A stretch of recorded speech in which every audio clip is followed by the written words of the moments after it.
Assalamualaikum warahmatullahi wabarakatuh. Baik teman-teman, untuk kesempatan kali ini kita akan membahas mengenai uji Kruskal-Wallis. Nah, apa itu uji Kruskal-Wallis? Kita simak penjelasannya bersama-sama.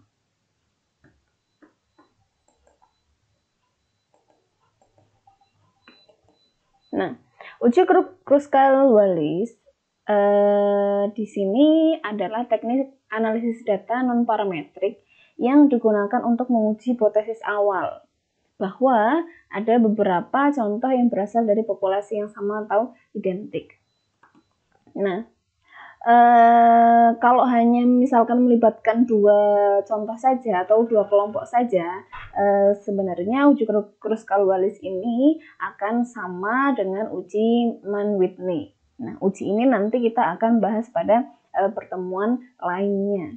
Nah, ada beberapa uji asumsi dalam Kruskal-Wallis, diantaranya datanya nominal dan ordinal, kemudian sampel independen, serta subjeknya itu berbeda. Nah, kemudian Kruskal-Wallis ini disebut juga dengan H-test. Nah, H-test ini atau uji Kruskal-Wallis ini sebenarnya dia adalah alternatif dari uji one way ANOVA yang telah kita bahas sebelumnya. Nah, kalau uji ANOVA satu jalur atau one way ANOVA itu kan kemarin digunakan untuk menguji apakah ada perbedaan rata-rata antara K kelompok. Dan K kelompoknya itu bisa dikatakan 3 atau lebih. Dengan perbedaan yang mendasar antara uji Kruskal-Wallis dan uji one way ANOVA terletak pada terpenuhinya atau tidak asumsi-asumsi parametrik. Jika uji ANOVA dia termasuk uji parametrik, yang berarti sebelum melakukan uji ANOVA harus terpenuhi dulu baik asumsi normalitas maupun homogenitas, independensi dan sebagainya. Namun untuk uji Kruskal-Wallis dia adalah hampir sama kegunaannya dengan uji ANOVA, hanya uji Kruskal-Wallis ini adalah versi non-parametriknya. Jadi misalkan suatu saat teman-teman melakukan penelitian, kemudian penelitian itu ditujukan untuk mengetahui ada nggak sih perbedaan yang signifikan antara beberapa kelompok yang diuji, antara beberapa kelompok data yang diuji. Kemudian ternyata setelah diteliti, kelompok-kelompok yang teman-teman semuanya teliti itu ada yang nggak normal atau nggak homogen atau asumsi-asumsi parametrik ada yang tidak terpenuhi. Maka untuk alternatif teman-teman bisa menggunakan uji ini, uji Kruskal-Wallis. Nah, uji Kruskal-Wallis ini juga mengasumsikan bahwa varian antara K populasi atau treatment. Jadi di sini tergantung besok penelitiannya teman-teman. Jika misalkan dalam penelitian bidang pendidikan yang namanya K populasi itu nanti bisa saja menguji dalam beberapa kelas yang berbeda atau dalam kategori yang berbeda atau dalam perlakuan yang berbeda. Nah, untuk Kruskal-Wallis ini asumsinya itu sama, mau mengujinya itu sama. Apakah varian antara populasi yang diuji itu sama atau berbeda? Nah, kemudian tidak seperti ANOVA test, kalau Kruskal-Wallis ini seperti yang sudah saya singgung sebelumnya, dia adalah alternatif non-parametriknya. Dan uji ini dapat digunakan untuk data respon yang ordinal atau data yang ranking atau peringkat seperti itu. Nah, untuk prosedurnya di sini saya asumsikan teman-teman sudah pernah mendapatkan prosedur uji Kruskal-Wallis secara manual pada mata kuliah sebelumnya, sehingga pada mata kuliah ini kita akan fokus pada aplikasinya saja menggunakan software olah data. Oke, untuk prosedurnya sebenarnya untuk uji Kruskal-Wallis ini dia termasuk dalam kelompok uji yang memperhatikan ranking. Jadi untuk yang pertama, diurutkan dulu dari yang terbesar sampai yang terkecil, semua jenis datanya. Setelah di ranking, maka diklasifikasikan sesuai dengan jenis datanya. Kalau yang pertama kan berarti misalkan data peringkat. Nah, itu semua kelas yang diuji itu diperingkat secara paralel, jadi keseluruhan. Kemudian setelah diperingkat secara keseluruhan, selanjutnya peringkatnya itu dikembalikan pada kelasnya masing-masing. Nah, setelah itu dihitung jumlah ranknya untuk masing-masing treatment atau masing-masing kelas tadi. Selanjutnya dihitunglah statistik uji H. Seperti yang tadi sudah disinggung bahwa uji Kruskal-Wallis juga dikenal dengan H-test. Oke, ini untuk rumusnya ya. Jadi kita akan menghitung nilai H-nya. Nilai H-nya itu 1 per S kuadrat. Dengan S kuadratnya ini ya rumusnya 1 per N dikurangi 1, N-nya dia di sini adalah banyaknya data, kemudian untuk RIJ dia adalah peringkat masing-masing, kemudian dikurangi banyaknya data kali N plus 1 kuadrat dibagi 4. Nah, jika ternyata ada pengamatan yang sama, maka otomatis kan nanti peringkatnya juga akan bertubuhkan. Maka nanti peringkatnya akan diambil rata-ratanya. Tapi misalkan nggak ada pengamatan yang sama, nggak ada pengamatan yang kembar, maka S-nya tetap sama seperti rumus yang biasa. Oke, ini untuk rumus S kuadratnya serta H-nya. Nah, untuk hipotesisnya sama, jadi untuk setiap kali kita uji statistik, itu kita memerlukan 2 macam hipotesis. Ada hipotesis 0 dan ada hipotesis alternatif. Untuk hipotesis 0 serta hipotesis alternatif uji Kruskal-Wallis ini sama dengan hipotesis pada uji ANOVA. Sekali lagi sama dengan uji ANOVA, yang membedakan hanya Kruskal-Wallis adalah versi non-parametrik dari uji ANOVA 1 jalur. Kemudian untuk kriteria keputusan, H0 akan ditolak jika hitungnya ini lebih dari nilai C-square. Nah, nilai C-square dia adalah suatu nilai yang kita bisa dapatkan, jadi itu sudah ada tabel patokan nilai C-square-nya. Teman-teman nggak perlu ribet nyari, itu sudah ada patokannya, tinggal nanti mengisi alfanya atau mengisi derajat kepercayaannya, serta nanti di sini K-1 di sini adalah banyaknya kelompok yang diuji dikurangi 1.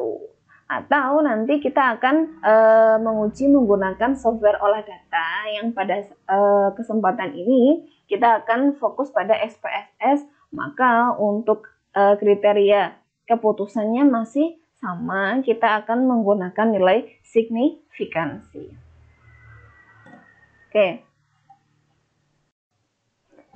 Oke, selanjutnya kita akan langsung masuk ke versi praktiknya. Di sini saya mengunggah suatu kasus. Di sini ada seorang kepala sekolah dasar X di Kabupaten Banyumas.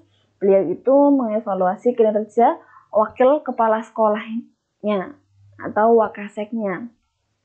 Nah, wakasek ini dibagi dalam 3 bidang yang dievaluasi. Nah, wakasek ini yang dievaluasi adalah bidang kurikulum, bidang kesiswaan, serta bidang humas.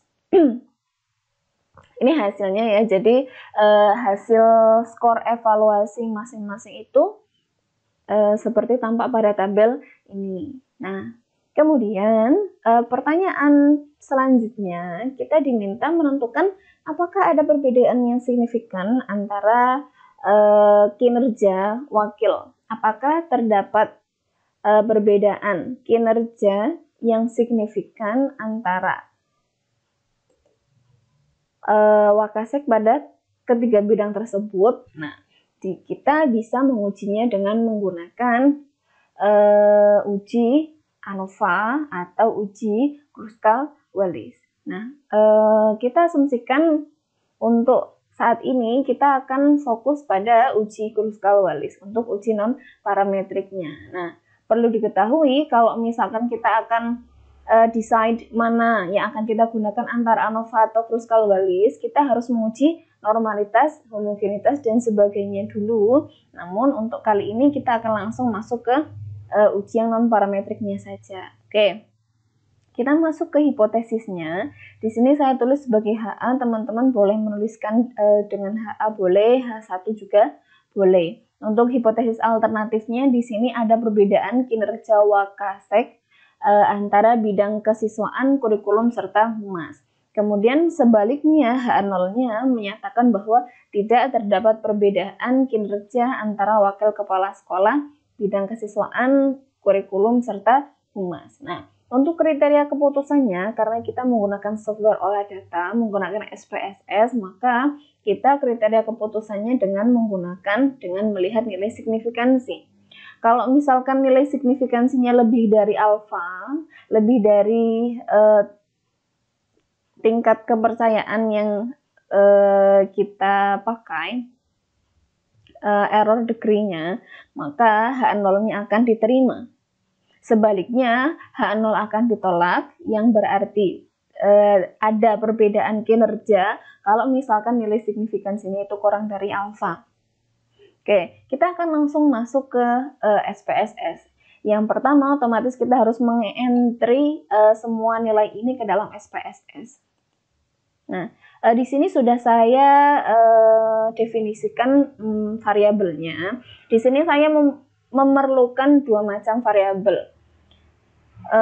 Untuk display data di SPSS itu hampir sama dengan display data saat kita menguji normalitas. Jadi untuk data view-nya saya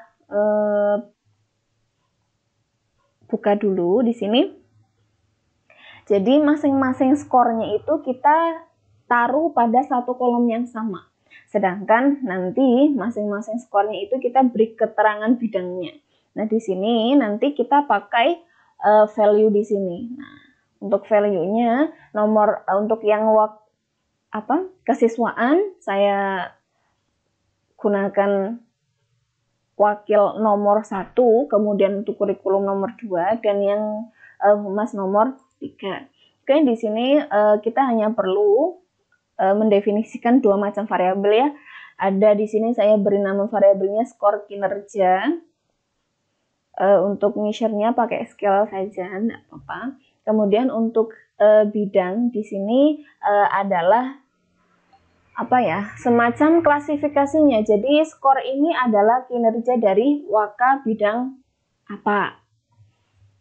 Oke, langsung di input. Jadi ini adalah masing-masing skor kinerjanya ya. Dengan bidangnya sudah ditentukan. Di sini berarti untuk bidang yang pertama, tadi untuk yang bidang yang satu adalah kinerja dari kesiswaan. Jadi untuk kinerja kesiswaan itu dari nomor 1 sampai nomor 6, kemudian dari kinerja kurikulum nomor 7 sampai nomor 12, serta nomor 13 sampai nomor 18 dia adalah skor kinerja untuk waka bagian humas.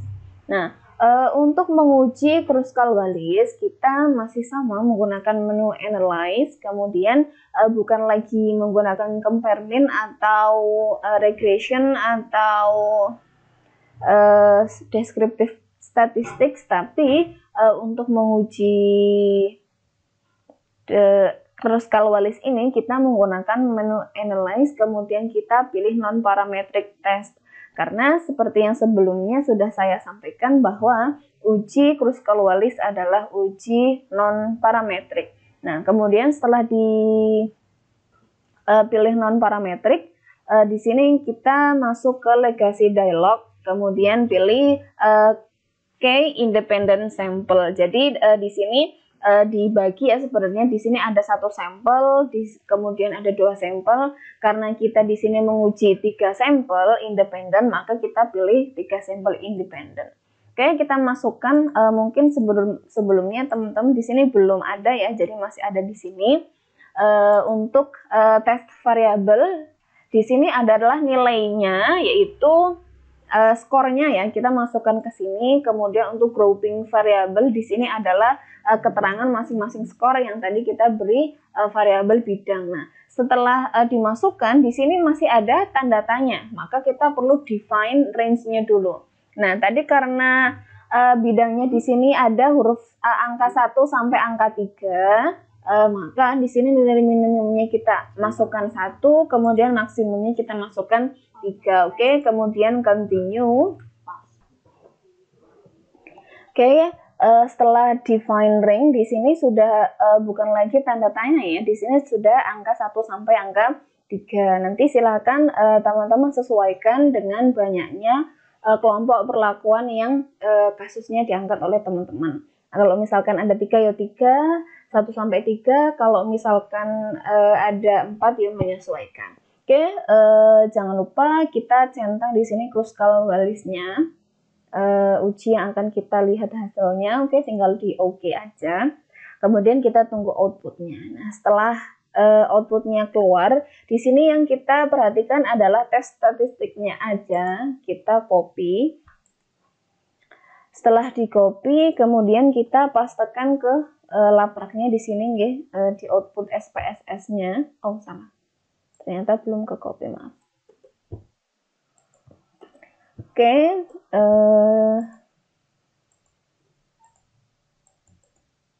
kita copy.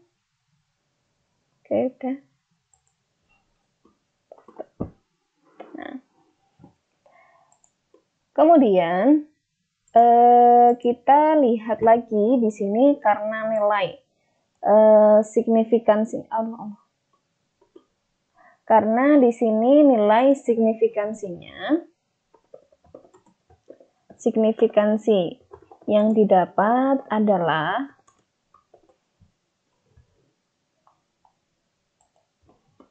0,01 dan dia kurang dari alfa, maka H0 ditolak.